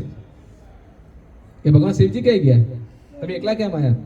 હવે સતી હતા, રૂપ કોનું છે, સીતાદેવનું છે. અને નીચે તો પગ થવા લાગ્યા એમના. હવે શું કરવું, કંઈ પણ બોલ્યા ત્યાંથી ભાગ્યા. જેવા ભાગે છે તો ભગવાન શિવજી જોડે જાય છે. હવે રૂપ કોનું છે, સીતાનું રૂપ છે. હવે જ્યારે ભગવાન શિવ જોવે છે કે પ્રણામ માતે, શું કહે છે, પ્રણામ માતે. એટલે સીતાજી પહેલાથી માતા તરીકે સંબોધી દીધા. પછી કહું તો તમારી પત્ની છું કે સીતા નથી કે નહીં, હવે મેં તમને માતાની દ્રષ્ટિકોણથી જઈ લીધા, એટલે હવે શરીર હવે તમે હું સ્વીકારીશ નહીં. એટલે એ દ્રષ્ટિકોણથી, બીજા દ્રષ્ટિકોણથી સતી જે છે આ શરીર એ ત્યાગી દે છે. એટલે પ્રમાણે પછી એ લીલા છે આખી. અને જ્યારે એ લીલા થાય છે પછી સતી જ્યારે એ શરીર છોડી દે છે તો જ્યારે નારદ મુનિ હોય છે તો ભગવાન શિવ જોડે જાય છે કે શું આખો દિવસ કે ધ્યાનમાં બેઠા છો, તમે તમારી પત્ની ત્યાં મરી ગઈ છે, તમે અહીંયા શું કરી રહ્યા છે, પ્રાણ ત્યાગી દીધા, તો ભગવાન શિવજી તો બહુ ક્રોધિત થઈ જાય છે. હવે ક્રોધિત એટલા માટે નહીં થાય કે મારી પત્ની મરી ગઈ, એટલા માટે ક્રોધિત થાય કે વૈષ્ણવીનો અપરાધ કરે છે. કોને? દક્ષે. તો જ્યારે કોઈ વૈષ્ણવનો અપરાધ થતો હોય ત્યારે ક્રોધ થવો જોઈએ. તો વૈષ્ણવ છે, સતી તે વૈષ્ણવી છે, અને વૈષ્ણવીને દક્ષે આટલો બધો અપરાધ કર્યો કે જેથી એને શરીર ત્યાગવું પડ્યું. તો પોતાની ભુજાઓમાંથી આ જે છે માથામાંથી જે જટા હોય છે, જટામાંથી નીચે એક વાળની થોડા નીચે ફટકે છે, તેમાંથી કોણ ઉત્પન્ન થાય છે? એક મોટો રાક્ષસ જેનું નામ છે વીરભદ્ર. હવે વીરભદ્ર એટલો વિશાળ હોય છે કે એનું જે માથું છે આકાશે હોય છે. આ તમે જોઈ શકો કેટલો ડેન્જર લાગે છે. અને વીરભદ્ર કહે છે કે શિવજી મને આદેશ આપો. તો જ્યારે શિવજી કહે છે કે વીરભદ્ર કે પ્રજાપતિ દક્ષને આજે તમે મૃત્યુ એટલે એમને આજે તમે એને મારી નાખો, આજે એમને મૃત્યુ દંડ આપો. અને બધા જ જે ભૂત પિશાચો હોય છે એમને પણ કહી દે છે કે આજે તમે જાઓ દેવતાઓને બધા બનાવી મારો. તો ઓલરેડી એ બધા હાથમાં ખુજરી તો આવતી જ હતી કે દેવતાઓ સામે યુદ્ધ કરવું છે. અને ભગવાન શિવે પણ કહી દીધું કે હવે તમે જાઓ એની સામે યુદ્ધ કરો, એમને જેટલા મારવો તમે એટલી મારો, હું બધું છૂટ આપી દઉં છું. તો જ્યારે એ લોકો જાય છે સ્વર્ગલોકની અંદર વીરભદ્ર સાથે, વીરભદ્ર જો કેટલો શક્તિશાળી છે, તો આખું જે સ્વર્ગલોક જે યજ્ઞ છે તો આખું ધૂંધળું થઈ ગયું. તો બધા પૂછે કે આ ધૂંધળું કેમ થઈ ગયું? કે ભાઈ આખી શિવજીની સેના આવી રહી છે અને એમનું એટલું સ્પીડથી આવી રહી છે, એમાં જે ધૂળ ઉડે છે આખી બધી ધૂળ ધૂળ કોઈ દેખાતું પણ નથી. તો કે કેમ આવે છે? કે આપણા સામે યુદ્ધ કરવા માટે આવે છે. તો તમે બહુ લાંબુ છે પણ એમાં શોર્ટમાં કહી દઉં છું કે વીરભદ્ર છે અને આ જે ભૂત પિશાચ છે દેવતાઓને બરાબર ન મારે છે. કોઈના હાથ પગ તોડે છે, કોઈના નાક તોડે છે, કોઈનું માથું તોડી નાખે છે, બહુ જ મારે છે બધાને. આ પછી વીરભદ્ર આવે છે તો પ્રજાપતિ દક્ષનું જે મોઢું જે છે ને ગળું કાપી નાખે છે, અને ગળું કાપીને પછી ગળું ક્યાં નાખે છે? અગ્નિકુંડની અંદર નાખી દે છે. અને જે ભૂતો પછી બહુ દેવતાનો અમુક જે બચી ગયા હોય ને કે ખાટલા જે છુપાઈ ગયા હોય અથવા કઈ ટંકીમાં છુપાઈ ગયા હોય કે કંઈક છુપાઈ ગયા હોય, એ બચી ગયા થોડા ઘણા. હવે જ્યાં બચી જાય છે એ બધા બ્રહ્માજી જોડે જાય છે. બધા ખૂન હોય છે, બ્રહ્માજી જોડે કહે છે કે હવે શું કરીએ? તો બ્રહ્માજી કહે છે એક કામ કરો, તમે અત્યારે હોસ્પિટલ ના જતા, આપણે સીધા ક્યાં જઈએ? શિવજી જોડે. પછી જ્યારે શિવજી જોડે જઈએ તો તમારે કહેવાનું મને દુખે છે, આટલો પેન થાય છે, આ હા એવું તમારે કહેવાનું. શિવજી બહુ ભોળા છે એટલે જલ્દી એ માની જશે. તો અહીંયા તમે જોઈ શકો છો બધા દેવી દેવતાઓ પછી ક્યાં જાય છે? અહીંયા બ્રહ્માજી પછી શિવજી જોડે જાય છે. હવે જ્યારે આ ઘટના તમે જુઓ કે એક જ્યારે વીરભદ્રને જ્યારે એ પ્રગટ કરે ત્યારે બહુ ક્રોધમાં હોય છે, પછી બીજી ક્ષણે શિવજી શું થઈ જાય છે? એકદમ શાંત થઈ જાય છે. અને નારદ મુનિ પછી એમને પ્રશ્નો કરવા ચાલુ કરે છે, શાસ્ત્રોમાંથી પ્રશ્નો કરે છે, એ પ્રશ્ન ઉત્તર ચાલી રહી છે. એટલે એમને કોઈ વિરહ નથી કે મારી સતી મરી ગઈ એમ. તો બ્રહ્માજી પછી આવે છે અને બ્રહ્માજી પછી કહે છે કે તમે તો ભૂતનાથ છો, ભૂતોના નાથ છો, ભૂતોને સહન કરો છો, તો દેવતાઓ તો ભૂતો કરો થોડા ઘણા સારા છે, તેમનું પણ થોડું સહન કરો અને એમને તમે માફ કરી દો. તો ભગવાન શિવ પછી એમને પણ માફ કરી દે છે. પછી બ્રહ્માજી કહે છે કે તમારે દક્ષને પણ તમારે હવે જીવિત કરવો પડશે. તો કે એમનું માથું લેવા હમણાં જ કે તમે ટ્રીટમેન્ટ કરી દો અને માથું જોઈન્ટ કરી આપો. તો કે માથું તો હવે અગ્નિકુંડમાં નાખી દીધું છે. તો કે બકરાનું માથું લે, તો પછી બકરાનું માથું ભગવાન શિવ લાવે છે વિધાઉટ એની ઓપરેશન. તો પછી ત્યાં ફિટ કરી નાખે છે માથું. જે આજકાલની મેડિસિનમાં તમે જાઓ મેડિકલ લાઈનની અંદર તો જે કૂતાનું મોઢું એને કે બિલાડીનું મોઢું લગાવે, બિલાડીનું મોઢું છે કે આનું મોઢું લગાવે, બહુ લાંબી પ્રોસેસ છે. ભગવાન શિવે 2 મિનિટની અંદર કરી નાખ્યું. અને પછી કહે છે, અને પછી જે દક્ષ હોય છે પછી ભગવાન શિવની માફી માંગે છે કે મારી તમારી ભૂલ થઈ ગઈ. ભાઈ શિવજી કહે છે કે તમે હવે જે યજ્ઞ છે અધૂરો રહી ગયું છે, યજ્ઞ તમે પૂરો કરો. પછી જ્યારે ભાઈ દક્ષ જે છે યજ્ઞ કરે છે અને યજ્ઞમાં બધે જ પછી આહુતિ આપે છે. પછી કોણ પ્રગટ થાય છે? ભગવાન વિષ્ણુ પ્રગટ થાય છે અને પછી બધાને આશીર્વાદ આપે છે. અને આ યજ્ઞ એટલા માટે થાય છે કે ભાઈ સૃષ્ટિની અંદર શાંતિ જળવાઈ રહે, એટલે એના માટેનો યજ્ઞ હોય છે. તે બધા જ જે દેવી દેવતાઓ છે એમના આશીર્વાદ આપે છે. ભગવાન વિષ્ણુ પછી ત્યાં પ્રગટ થાય છે. તો આ એક ભગવાન શિવજીની એક લીલા હતી. તો ભગવાન શિવજી તમે જોઈ શકો છો, ભગવાન શિવજી પર બેઠા છે, સામે ઉપર કોણ પ્રગટ થયું છે? ભગવાન વિષ્ણુ પ્રગટ થયા છે. એટલે તમે જે પણ યજ્ઞ કરો છો એ યજ્ઞનો અલ્ટિમેટ ગોલ શું હોવો જોઈએ? ભગવાન વિષ્ણુની પ્રાપ્તિ હોવું જોઈએ. તો એ યજ્ઞ સફળ કહેવાય, ત્યાં સુધી યજ્ઞ સફળ ના કહેવાય. ઓકે. પછી અંતમાં હવે ભગવાન શિવજીની પૂજા કેમ અને કેવી રીતે કરવી જોઈએ, જે મેં ઓલરેડી આમાં તમે ખ્યાલ તો આવી ગયો છે કે કોઈ પણ નિસ્વાર્થ ભાવે આપણે ભગવાન શિવજીની પૂજા કરવી જોઈએ. તો એ ભગવાન શિવજીની પૂજા કરો છો તો કેમ કરો છો, કેવી રીતે કરવું જોઈએ, તમને આઈડિયા હોવો જોઈએ. ભગવાન શિવજીની પૂજા તમને જસ્ટ ખાલી એક જ વસ્તુ માટે, હરિભક્તિ પામવા માટે. જો તમે હરિભક્તિ પામ્યું હોય તો ભગવાન શિવજીની નહીં પૂજા કરો. ભગવાન શિવજી બહુ કોઈ પણ હેતુ વગર અહેતુકી હોવું જોઈએ. પોતાનો કોઈ લાભ ના હોવો જોઈએ, પોતાની કોઈ પ્રતિષ્ઠા, કોઈ મને ભૌતિક સુખ મળે એ ના હોવું જોઈએ. જો એ ઇન્ટરેસ્ટથી જો તમે ભગવાન શિવની જો તમે પૂજા કરશો તો નિસ્સંદેહ જે નરસિંહ ભગવાનને ભગવાન કૃષ્ણ પ્રાપ્ત થયા, તમને પણ અવશ્ય ભગવાન કૃષ્ણ પ્રાપ્ત થશે. ઓકે, હરે કૃષ્ણ. તો જે શિવજીની જે સ્થિતિ છે એ બધા જ પોઈન્ટ આપણે ડિસ્કસ કર્યા. નેક્સ્ટ ટાઈમ દોરા ગંતવ્ય આપશે ભગવાન કૃષ્ણ વિશે સમજાય. જેમ આપણે ભગવાન શિવ વિશે સમજાય, એ શું સમજાવે છે ભગવાન કૃષ્ણ વિશે, એમની લીલાઓ શું છે બધું જ એ ડિસ્કસ કરશે.